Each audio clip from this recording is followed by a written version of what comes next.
자, 그리고 오늘 저희가 시작하면서 말씀드린 것처럼 5G 얘기가 아침에도 참 많이 나왔고요. 그리고 미래 산업을 이끌어갈 가장 중요한 어떤 테마군이 아마 이 5G가 될 것 같다라는 얘기는 뭐 많이들 하는데, 너무 이 산업에 발 담고 계신 분이라든지 아니면 그쪽을 계속해서 파는 애널리스트 이런 분들 얘기만 듣다 보면 자칫 우리가 미로에 빠질 수가 있다는 겁니다. 거기에 너무 매몰될 수가 있다는 거예요. 그래서 오늘은 약간 부감샷으로 조금은 떨어져서 객관적으로 볼 수 있는 분 모시고 이 5G에 관한 이야기 좀 해보겠습니다. 그러면서 이 5G가 앞으로 어떻게 어떤 모습으로 갈 것인가 이야기를 좀 해보면 우리가 어떤 투자를 좀 할 수 있을지도 대충 답이 좀 나오지 않을까 싶습니다.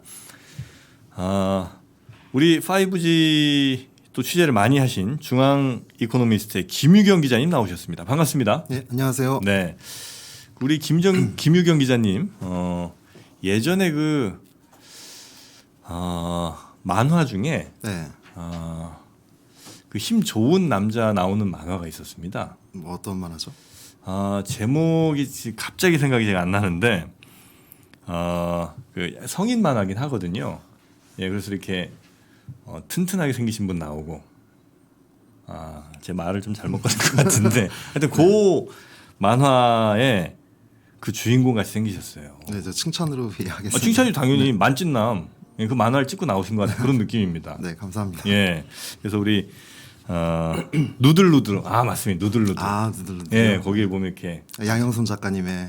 너무 좋았죠. 네, 저도 재밌게 봤습니다. 예, 거기 또 힘 좋은 거기 돌쇠 이미지라는 말씀이시죠?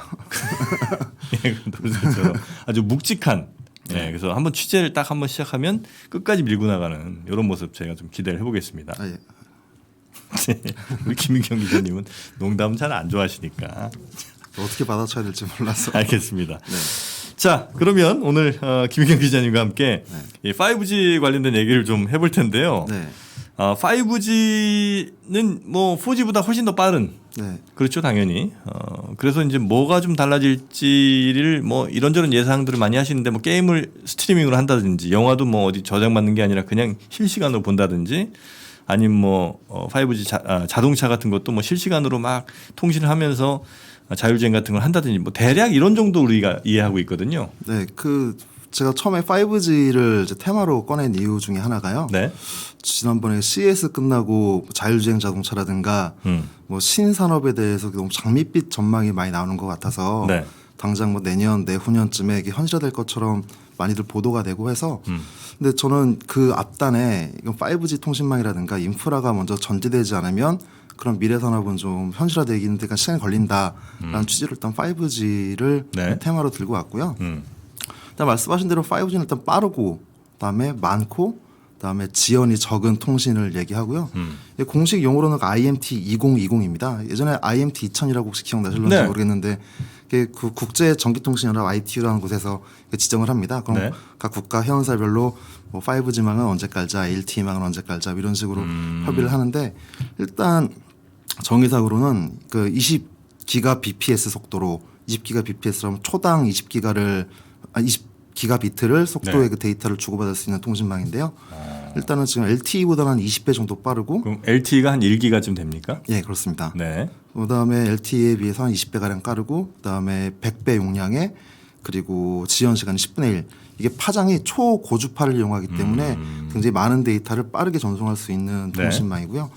일단은 1제곱킬로미터당 100만 대의 그 스마트폰이라든가 IoT 기기 디바이스를 연결할 수 있는 통신망입니다. 1제곱킬로미터면 가로 세로 1킬로미터에 네. 100만 대. 네, 100만 대. 그 정도면 많은 편이에요? 예, 굉장히 많다고 볼 수 있죠. 지금 1제곱킬로미터 정도면은 네. 지금 여의도 한 블럭이 1제곱킬로미터가 안 될 텐데, 뭐 거기 안에 100만 대라고 하면은 뭐 스마트 자동차부터 뭐 스마트폰, 뭐 냉장고, TV, 세탁기에다 IoT 기기가 접목돼 있다면은 대역폭이 굉장히 넓다는 거군요. 네, 맞습니다. 100만 대 정도의 디바이스가 네. 그 안에서 통신을 할 수 있다. 네, 그렇다고 하면은 앞으로 자율주행차라든가 뭐 원격 이로라든가 뭐 드론이 떠다니다든가 그런 걸 모두 소화할 수 있을 만큼의 그 통신망이 되는 거죠. 그래서 뭐 혹시 야구 좋아하시는지 야구요? 네.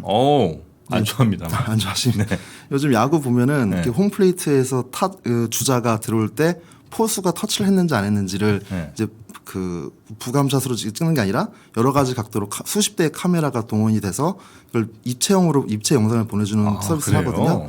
그런데 그게 5G망 통신망을 이용해서 가능한 건데 수십 대의 카메라가 입체적인 영상을 그 방송에 송출하기 위해서는 대용량의 이제 데이터 처리할 수 있는 그 솔루션이 완비가 돼야 되는데 이제 그런 여러 가지 서비스가 가능해지게끔 만들어주는 게 5G 통신망이라고 할 수 그러면 있습니다. 심판도 그럼 그거 보고 판독하고 뭐 그럽니까? 뭐 저도 야구를 썩 좋아하진 않아서 심판 야구도 안 좋아하면 서로 같이 안 좋아하는데 뭐로 야구 얘기를 꺼내요. 네, 저는 근데 굉장히 그 인상적이더라고요. 그 아. 축구의 경우도 유럽 축구 같은 경우 요즘에 그런 서비스를 도입을 하려고 하고 있고 네.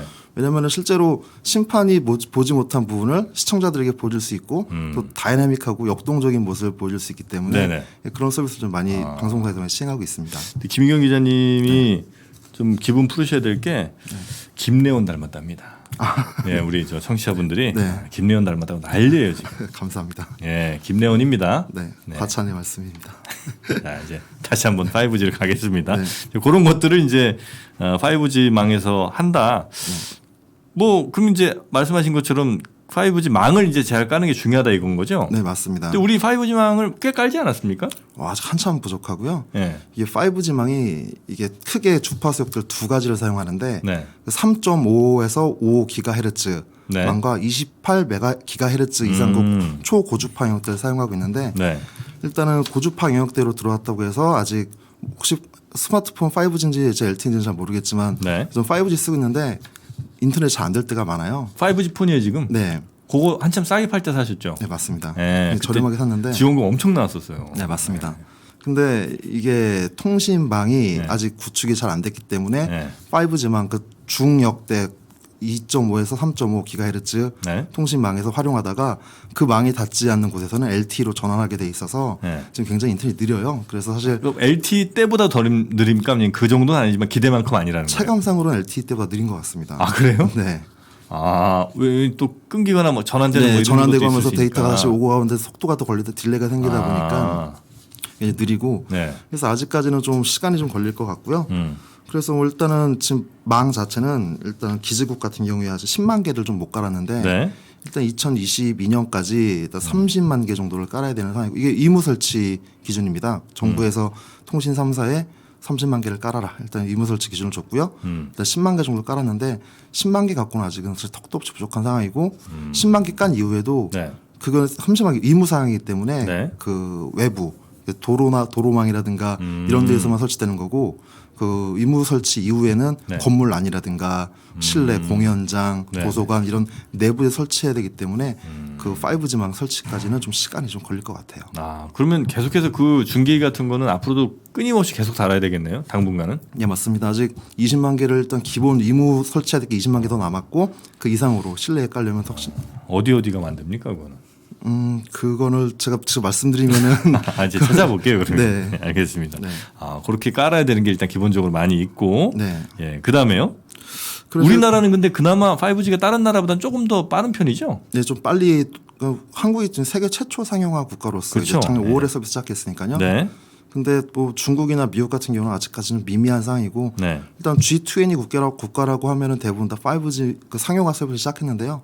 아직까지 그 미래 그 영화에서나 보여줄 법한 그런 서비스를 하는 곳은 아직 없고 대부분 다 지금 LTE만 가지고 경용해서 쓰고 있습니다. 네, 네, 네.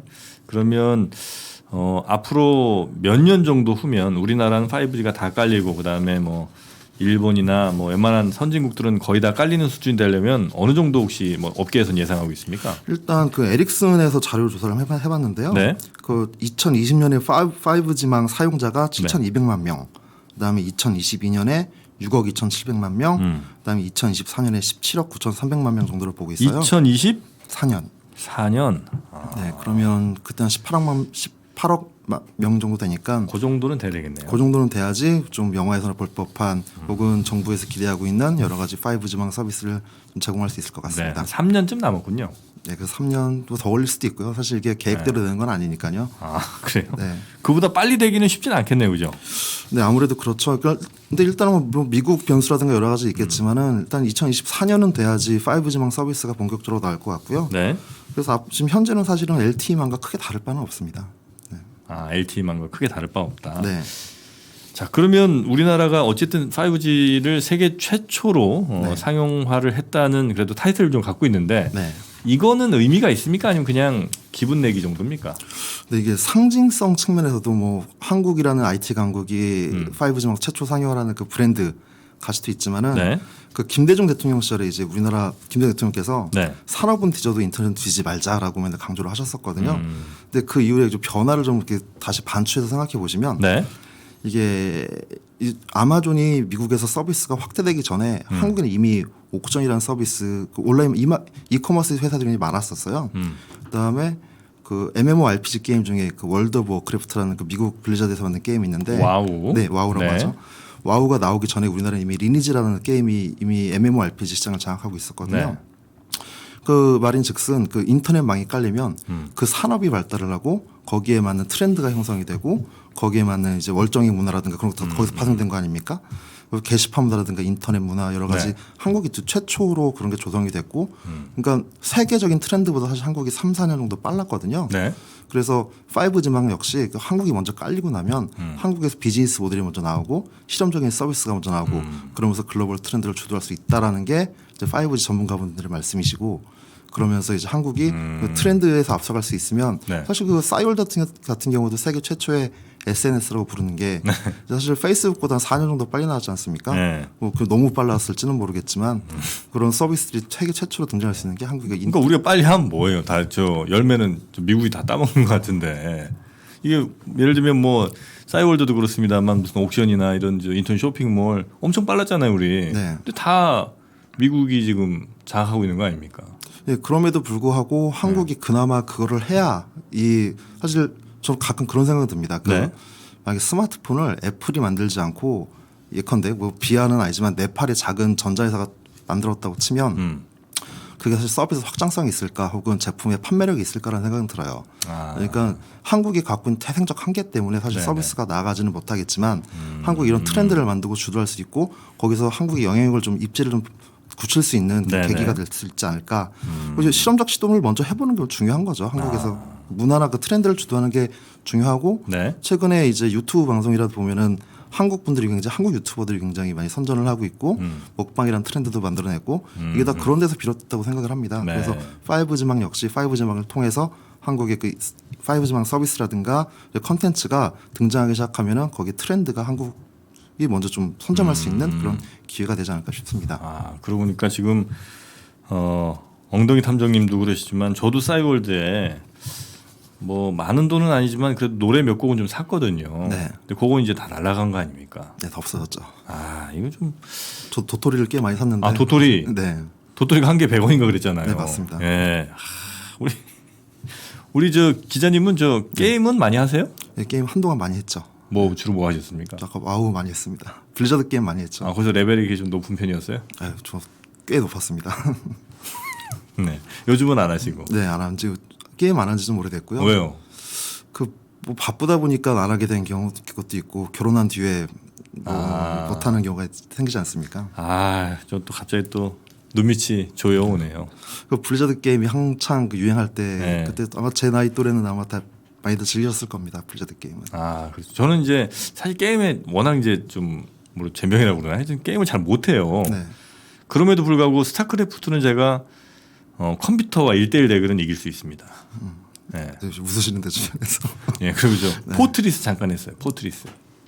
저는 뭐 블리자드 게임이 굉장히 좀 저거 잘 맞더라고요. 그래서 블리자드 게임 많이 했습니다. 아, 와우는 끊는 게 아니랍니다. 단지 쉬는 거래요. 예, 우리 저 네.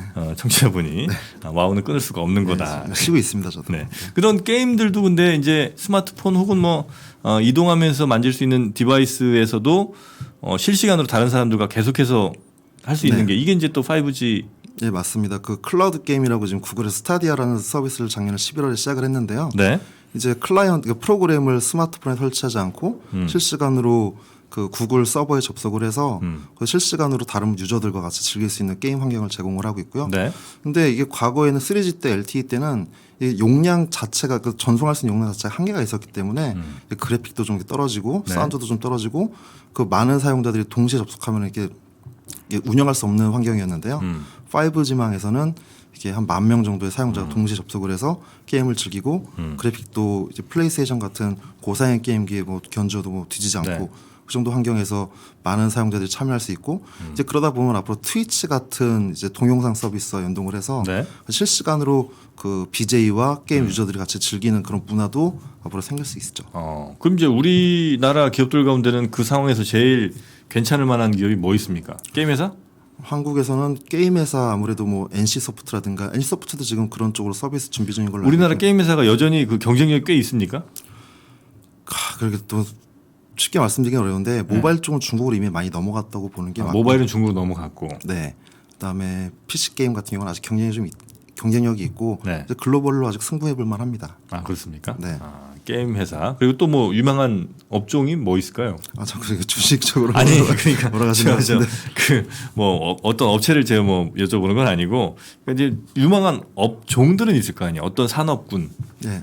저는 일단 1차적으로 지금 통신 장비 회사들 뭐 최근에 많이 오르긴 했는데 네, 통신 장비. 통신 장비 쪽으로 주로 보고 있고요. 네. 그다음에 컨텐츠 회사는 좀 시간이 걸릴 것 같아요. 지금 아직 뚜렷하게 킬러 컨텐츠가 5G망을 이용한 킬러 컨텐츠가 나오지 않은 상황이기 때문에 이게 뭔가 딱 보여준 상황이 아니어서 네. 아직까지는 좀 VR, AR, 뭐 클라우드 게임 여러 가지 가능성은 나오고 있지만 그거 관련해서 아직 뚜렷한 기업은 아직 보이지는 않습니다. 예를 들어서 그 숟가락 수전증 환자들을 위한 숟가락을 개발하는 5G 회사가 있어요. 수전증 환자를 위한 숟가락이요? 네, 그 숟가락에 그 센서를 심어서 그게 네. 실시간으로 수전증 환자가 손에 떨리는 거를 반대로 움직여서 이게 뜨면은 이게 바로 먹을 수 있게 불편 없이. 네네. 근데 이런 건 아직 제품화라거나 상용화까지는 아직 시간이 걸릴 것 같고 그다음에 시간이 좀 그 5G를 이용한 서비스는 좀 시간이 걸릴 것 같고요. 네. 예를 들어서 홀로그램 같은 경우도 이제 5G망을 이용하면 대용량이 처리 가능하기 때문에 뭐 이게 그림을 그려보자면 서울에서 BTS가 공연을 하고 춤을 추고 그다음에 그 오스트리아에서 이제 오케스트라가 연주를 하고 그다음에 이탈리아에서 지휘자가 이제 지휘를 하는 그 셋이 합쳐서 그러니까 수십 대의 카메라가 그 각기 다른 장소를 비추고 있지만 네. 그 세 군데의 영상을 묶어서 전 세계를 송출하는 서비스 가능하거든요. 근데 딜레이 없이. 네, 맞습니다. 근데 그런 서비스가 나오려면 아직까지는 좀 시간이 걸릴 걸로 보이고요. 컨텐츠 쪽은 아직 일단 망이 깔리고 나서 네네. 좀 생각해 볼 문제지 아직은 그 컨텐츠 서비스보다는 장비 쪽으로 좀 보시는 게 맞을 것 같습니다. 그렇습니까? 지금 미국이랑 중국도 이 5G 놓고 좀 치열하게 싸우는 상황인 거죠? 네, 그렇죠. 아까 앞서 말씀드렸지만은 네. 이게 5G를 먼저 선점해서 컨텐츠를 개발하고 기술을 개발하고 이게 사실은 앞으로 산업을 만들어 가는데 이제 주도권을 잡아갈 수 있다는 판단이 선 것 같고요. 네. 그래서 중국하고 미국하고 굉장히 경쟁을 하고 있는데 사실 미국이 좀 많이 한 발 늦었습니다. 미국이 늦었어요? 네. 일단 기본적으로 미국이 작년에 그 상용화 서비스를 시작하긴 했는데 제가 아까 그 주파수 광역대를 말씀을 드렸었는데 네.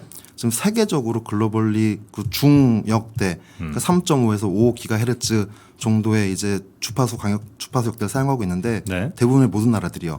근데 미국만 28GHz 초고주파 영역대를 사용하고 있습니다. 되게 좁지 않습니까? 그러면 굉장히 좁고 영역이 좁아지죠. 영역이 좁아지다 보니까 기지국 설치 많이 해야 되고 돈도 많이 들어가고 시간이 많이 걸릴 것 같아요. 땅도 넓은 나라에서 그렇게 하면 굉장히 불리한 거 아닙니까? 근데 그게 또 어쩔 수가 없는 게 미국의 3.5에서 5GHz 사이에서 그 중역대 주파수를 그 미국 시민 방송인가 라디오 방송이 2018년도에 배정을 해줬어요. 그래서 거기를 지금 사용할 수 없는 상황이에요. 그래요? 네, 그래서 고주파 영역대로 한국의 5G 서비스를 미국으로 로밍해서 가면 쓸 수가 없습니다. 그 기가헤르츠가 안 맞기 때문에 주파수 역이 안 맞아서. 네. 그래서 그 정도로 미국이 약간 좀 글로벌 스탠다드하고 동떨어진 움직임을 좀 보이고 있는데 네. 그래서 미국도 이제 부랴부랴 이제 3.5에서 3.7 기가헤르츠 구간을 일단은 그 미국 통신위원회에서 일단은 먼저 선점을 했어요. 네네. 그래서 일단은 아직 쓰지는 않는데 이건 군사용 레이더 혹은 군사용 그 통신용으로 쓰겠다고 일단 선점을 해서 일단 중역대를 쓰긴 할 텐데 그 글로벌 스탠다드는 좀 괴리가 생겼죠. 그러면서 네. 그 장비라든가 통신 그 스탠다드라든가 주도권을 지금 놓친 상황이고 그래서 글로벌 스탠다드를 잡기 위해서 뭐 미국에서는 6G로 일찌감치 넘어가자라는 얘기도 좀 나오기도 했고요. 6G는 또 뭐 5G보다 한 20배 빠르고 뭐 이런 거예요? 네, 맞습니다. 지금 5G도 잘 안 깔렸는데 네. 그렇게 6G로 넘어가도 됩니까 근데? 근데 5G가 깔려야지 6G 컨텐츠가 6G가 쓰일 텐데 네. 6G는 아직 연구도 아직 제대로 안 된 상태여서 그렇죠? 네. 자, 그래서 그럼 5G가 좀 늦어진 미국 입장에서 중국이 너무 빨리 나가니까 좀 약간 제재한 측면도 좀 있나? 이 예, 그렇다고 미중 무역 분쟁. 네, 화웨이를 제재한 게 사실 그런 예. 측면이 크고요. 아, 미국이 좀 한 발 늦었으니까. 네, 그걸 좀 시간을 좀 늦춰야 된다. 그래서 한국이나 뭐 미국, 유럽 비롯한 여러 그 동맹국들에게 네. 화웨이 장비를 쓰지 말아달라고 요청했던 것도 그런 측면도 있고 이게 통신 장비가 네. 이게 예전에 그 윈도우 쓰는 거랑 비슷해요. 윈도우를 한번 윈도우나 iOS 같은 경우에 한번 쓰기 시작하면 다른 걸 대체하기가 좀 어렵지 않습니까? 그렇죠. 그리고 근데 그런 마찬가지 통신 장비도 소프트웨어하고 결합이 돼 있어서 한번 화웨이 거 쓰기 시작하면 다른 걸로 바꾸기가 좀 어려워요. 네네. 그럼 소프트웨어 업데이트부터 그래서 이걸 바꾸려면은 그 하단에 있는 장비까지 싹 다 바꿔야지 화웨이를 걷어낼 수 있기 때문에 아예 그래서 못 쓰게 하는 거구나. 네, 그래서 그렇고요. 그래서 좀 뭐 화웨이가 근데 가격이 저렴하고 성능도 괜찮으니 그냥 쓰고는 있는데 미국에서는 비판하는 게 그 중국 정부에서 한 85조 원의 보조금을 지급해서 화웨이 장비에 그 불법 보조금을 줬다. 그래서 전 세계로 싸게 팔았다. 그래서 너네가 시장을 장악하게 된 거 아니냐? 네. 라는 비판을 하고 있고 거기서 중국은 우리는 정당하게 지금 시장 상황에 맞춰서 하고 있고 네. 실리를 따져봐도 유럽이나 뭐 한국도 마찬가지고 화웨이 장비를 지금 안 쓸 수가 없는 상황이어서 그래서 일단 가격이 저렴하고 성능도 괜찮고 네. 일단 그쪽에 이미 락인된 상황이기 때문에 이미 네. 그래서 배제하려면 사실 장비 도입하는데 굉장히 큰 리스크나 비용 부담이 발생하기 때문에 네. 그래서 화웨이 장비는 아무래도 좀 당분간은 가지 않을까 싶습니다. 화웨이가 그러면 요 상황만 좀 지나가면 주식이 많이 좀 오르려나요? 화웨이는 아니, 뭐 제가 판단하겠습니다. 네. 뭐 그렇겠지 뭐 이렇게 장비가 뭐 거의 대체 불가능한 상황인가 보네요. 화웨이 정도면. 네, 좀 화웨이가 지금 통신 장비 시장에서 거의 점유율이 네. 한 28% 됩니다. 그래서 이게 5G 제외한 이게 네. 전체 통신 장비 시장에서 굉장히 좀 압도적인 점유율이고요. 노키아가 2등인데 노키아가 15.9%니까 그보다 2배 가깝게 많이 나고 있죠. 뭐야? 화웨이가 혹시 비상장인 모양이네. 그 비상장인 모양이에요. 이 화웨이가 그 재밌는 회사인 게 네. 그 런정페이 회장이 해외 투자를 절대 받지 말라고 했었어요. 그래서 골드만삭스가 그 사실도 모르고 투자하겠다고 중국에 찾아갔다가 문전박대 당한 일이 있거든요. 그러니까 이제 그게 아무래도 정부 자금, 그러니까 아무래도 그 기업 공개를 하게 되면은 기업이 어디에서 돈이 들어와서 어디를 쓰고 있고 네. 관련된 걸 모두 민간에 공개해야 되기 때문에 그걸 굉장히 좀 배제하고 싶어하는 욕구가 있는 것 같습니다. 그리고 좀 공개하는 게 그래도 이 글로벌 회사로 나가는 어느 정도 규모 있는 회사가 그것도 공개 안 하면 좀 문제 있는 거 아닙니까? 네, 그렇죠. 그래서 미국이 그래서 이번에 그 무역 분쟁에서 네. 그 화웨이의 상장 얘기를 거론했던 게 아. 네, 뭐 강력하게 주장했던 건 아니고요. 네네. 그래서 거론했던 게 화웨이가 그러면 어떤 경우인지 한번 까보자. 투자해보자 우리도. 네네. 뭐 한번 보자. 뭐 그러면 사실 그 중국 당국에서는 굉장히 좀 난처한 상황이 빠질 수도 있죠. 아직 화웨이는 비상장 기업이군요. 네. 자, 그러면 이 5G 관련해서 우리 시청자분들께 좀 전하고 싶은 이런 좀 상식이라든지 아니면 뭐 말씀 어떤 게 좀 있을까요? 글쎄요, 제가 상식까지는 네. 제가 말씀드릴 제가 그게 될지는 모르겠는데요. 네네네. 그 화웨이 얘기를 조금만 더. 화웨이 얘기. 네. 네. 그 2018년 말에 그 구글 서버에서 화웨이가 납품한 그 서버 장비에 그 마이크로칩이 발견돼서 난리가 난 적이 있었거든요. 네네. 조만한 그 지금 눈에 잘 보이지도 않는 거. 네. 네. 근데 그게 애플 서버 장비에서도 발견됐다는 보도가 한번 나왔었어요. 애플 서버 장비면 애플이 했다는 얘기예요? 애플에 납품한 장비에 애플의 화웨이가 납품한 장비에. 근데 이제 애플은 근데 그걸 전면 부인한 적이 있어요. 네네. 우리 그런 적 없다. 우리는 전혀 문제가 없다고 밝혔는데 그게 돌이켜 보면은 그 아까 화웨이 약간 락인 효과에 대해서 말씀드렸는데 그걸 좀 더 말씀드리고 싶은 건데 네. 그 만약에 그게 실제였다면 애플이 화웨이 장비에서 슈퍼 마이크로칩이 발견됐다고 발표를 하면은 그 순간 어마어마한 손배소에 휘말릴 수가 있기 때문에. 누구에게 손배소를? 그 소비자들에게요. 소비자들에게 우리 정보가 넘어간 거 아니야, iOS 뚫린 거 아니냐는 식의 그 얼마나 이제 손배소에 걸릴 수 있기 때문에 그럼 부정을 했다라고 보는 분들이 많이 계세요. 가능성 충분히 있는 얘기죠. 네. 그 정도로 지금 화웨이의 통신 장비 굉장히 꽤 락인이 된 상태고. 네. 그래서 미국 월가에서 지금 주장하는 거는 그럼 화웨이를 배제해도 삼성이나 노키아 같은 대체할 수 있을 만한 회사가 많다. 그리고 사실은 한국 정부가 삼성에 보조금을 줘서 통신 장비를 좀 더 싸게 공급해라라는 식의 니즈가 좀 있어요. 아, 화웨이 거 안 쓸 테니까 네, 네, 삼성 안 쓸- 니네가 네. 빨리 잘 만들어서. 네, 한국 정부가 그렇게 해도 우리가 특별히 건들지 않을 테니 네네. 삼성이 빨리 공급해라라는 니즈는 좀 있습니다. 음. 그래서 삼성전자 같은 경우에는 그 네트워크 설계를 하는 회사를 작년 네. 말에 하나 인수했는데 이게 망 설계하는 회사인데 그래서 삼성전자가 조금 미국의 5G 시장에 좀 적극적으로 진출할 것 같고요. 네. 그리고 여기서 좀 더 말씀드리면은 최근에 그 스프린트하고 T모바일 합병을 미국 FCC가 승인했지 않습니까? 네. 아, 맞죠. 네. 그래서 미국은 좀 그 시장 일종의 매기를 풀어서 움직이지 않은 복지부동하고 있는 AT&T나 버라이즌을 좀 5G 너네도 빨리 깔아라. 아주 독려하고 있고 네. 특히나 손정희 회장 같은 경우에 손정희 회장이 그 300년 가는 기업을 만들겠다고 했는데 네. 사업 계획을 30년 단위로 쪼개서 이렇게 진행을 하거든요. 근데 그 30년이 2020에서 2030년까지인데 네. 거기 안에 그 미국 통신시장 진출이 굉장히 중요한 사업 목표로 남아 있거든요. 그래서 굉장히 꽤 드라이브를 걸어 투자를 할 것 같고 네. 그렇다고 하면 삼성전자 같은 우리나라 장비 기업들의 좀 수혜가 좀 있을 수 있고요. 그래서 앞으로 이제 저는 그 장비 기업들이 앞으로 그 수혜 업종이라고 말씀하시면은 네. 망 장비, 통신 장비 쪽이 유망하지 않나라고 생각이 듭니다. 통신 장비가 안 그래도 좀 사실 많이 오르기도 올랐는데 네. 앞으로도 해야 될 게 너무 많군요. 네, 할 게 많은데 지금 네. 일단 뭐 아시겠지만은 그 주가라는 게 선반영되지 않습니까? 네네. 이런 기대감이 선반영돼서 최근에 오른 것도 있을 거라고 보는데 음. 뭐 한 번 더 뭐 기회는 있지 않을까? 어디가? 통신 장비가 통신 장비. 예 앞으로 더 갈 가능성은 높지 않나라고 생각이 듭니다. 주목하는 회사 있으세요 혹시? 아 저는 주식 투자를 잘 하진 않아서. 아 그래요? 네.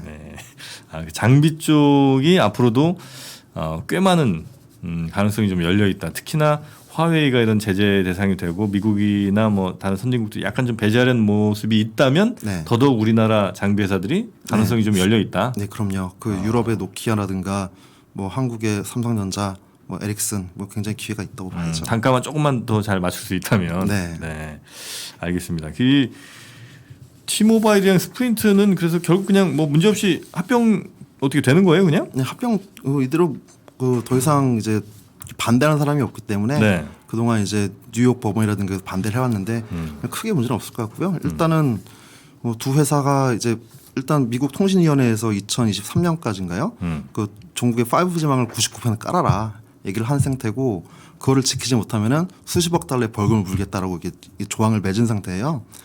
그래서 일단은 그 스프린트 입장에서는 스프린트가 T모바일 인수하는 형태니까요. 네. 스프린트 입장에서는 투자를 안 할 수가 없는 상황이고요. 그러게 되다 보면 이제 사용자 수가 이제 T모바일 스프린트 합병해서 1억 3천만 명 정도 되는데 그럼 스프린트가 이제 규모가 AT&T랑 거의 비슷해집니다. 네네. 그러면은 앞으로 5G망 그 인프라 구축에 좀 가속도가 붙을 것 같고 이제 한국 같은 경우는 이게 정부 주도로 사업을 이게 인프라 사업 같은 경우에 네. 하는 경우가 많기 때문에 정부가 사실 밀어붙이면 되는 경우가 많지 않습니까? 근데 미국 같은 경우는 민간 주도를 이렇게 지향을 하기 때문에 네. 일단 민간 기업에게 굉장히 큰 유인을 주고 혹은 벌금을 물린다든가 이런 식으로 일단 5G망을 설치를 할 것 같고 네. 말씀드렸듯이 스프린트가 일단 매기 역할을 할 거기 때문에 AT&T와 버라이즌도 앞으로 투자를 좀 확대할 수밖에 없는 상황이라고 봅니다. 혹시 우리 기자님은 네. 뭐 업계에 계신 분은 아니니까 이걸 이제 좀 약간 객관적으로 좀 보시잖아요. 보실 수밖에 없잖아요. 네. 5G가 사람들이 많이 생각하는 그만큼 지금 스텝을 밟아가고 있습니까? 아니면 그보다 좀 더디 가고 있는데 사람들의 상상이 좀 앞서갑니까? 아니면 실제로는 더 많이 가고 있는데 우리가 좀 못 따라가고 있습니까? 이게 산업적 측면에서 보면은 네. 아직 기대에 못 미치는 속도로 가고 있고 이게 말씀드린 산업적 측면이라고 하면 예를 들어 스마트 팩토리라든가 네. 자율주행차라든가 B2B 영역에서는 아직 많이 부족한 상태고요.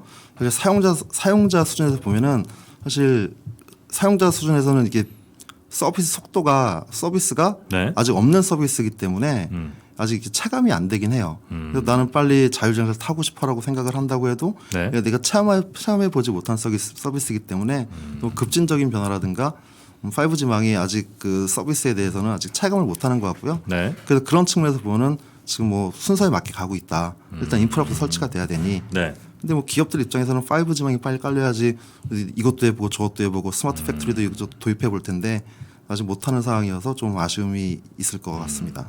5G가 어느 정도 자리를 잡으면 우리 김경 기자님 계신 뭐 그 건물 사무실에다가 이렇게 카메라 설치해 놓고 네. 저랑 실시간으로 이렇게 이원 생방송을 하는 것도 충분히 가능하겠죠?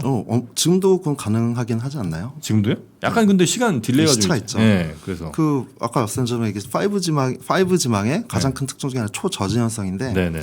이게 예컨대 이제 원격 의료라든가 원격 진료라든가 원격 수술 같은 경우에 그동안 이제 LTE망을 이용하면은 그 의사가 이제 로봇 팔을 들고 수술을 하면은 미국에 있는 의사가 수술하면 베트남에 있는 환자가 3초 안에 딜레이가 생겨요. 네. 그래서 의사가 가위질을 살짝 잘못했는데 그게 사람의 장기를 건들 수도 있는 거고 그렇죠. 그런 위험성이 있는데 5G망을 이용하면 그 초저지연성이 특징이기 때문에 그런 딜레이 없이 네. 바로 원격 의료나 원격 진료, 원격 수술도 가능한 상황이 되기 때문에 네. 아까 말씀하신 이원생 중계 뭐 이런 여러 가지 서비스가 가능해질 것 같습니다. 되더라도 좀 오세요, 기자님은. 네, 저는 뭐 이동하는 거 움직이는 거 좋아하기 때문에 저는 항상 뭐 움직이고 있습니다. 저는. 운동 굉장히 좋아하십니까? 저는 주로 사이클 타거나 수영하거나. 사이클. 네. 하체 쪽에 많이 집중하시는군요. 네, 맞습니다. 뭐 특별한 이유가 있으시겠죠. 더 이상 제가 묻지는 않겠습니다. 네. 네. 하체 쪽을 굉장히 중요하게 생각하신 우리 중앙 이코노미스트의 김기현 기자님. 네. 어, 종아리가 제2의 심장이라고 하지 않습니까? 어디가요? 종아리가 제2의 심장이라고 합니다. 그렇습니까? 네. 왜 그렇죠? 종아리에서 이렇게 피가 이렇게 순환하면서 심장에서 펌프질을 하고 네. 하단에 다시 펌프질로 역으로 다시 피를 올려야 되는데 다리 근육이 이게 풍성하게 있어야지 밀어 올리는 힘이 있다고 하더라고요. 네. 그렇다고 합니다. 허벅지보다 종아리가 더 중요하군요. 네, 종아리도 중요합니다. 네. 어쩐지 하체가 터질 것 같이 아주 튼튼하십니다, 우리 김기현 기자님. 행복한 가정생활 제가 기원하겠습니다. 네. 행복하시죠 지금도? 네, 행복합니다. 네, 행복하실 수 있을 것 같습니다. 네. 건강한 허벅지, 건강한 종아리, 네. 제2의 심장 열심히 뛰시고요. 네. 그러면 머지않은 날 다시 한번 또 우리 기자님 모시고 재밌는 얘기 들어보도록 하겠습니다. 오늘 함께해 주셔서 대단히 고맙습니다. 네, 감사합니다. 네.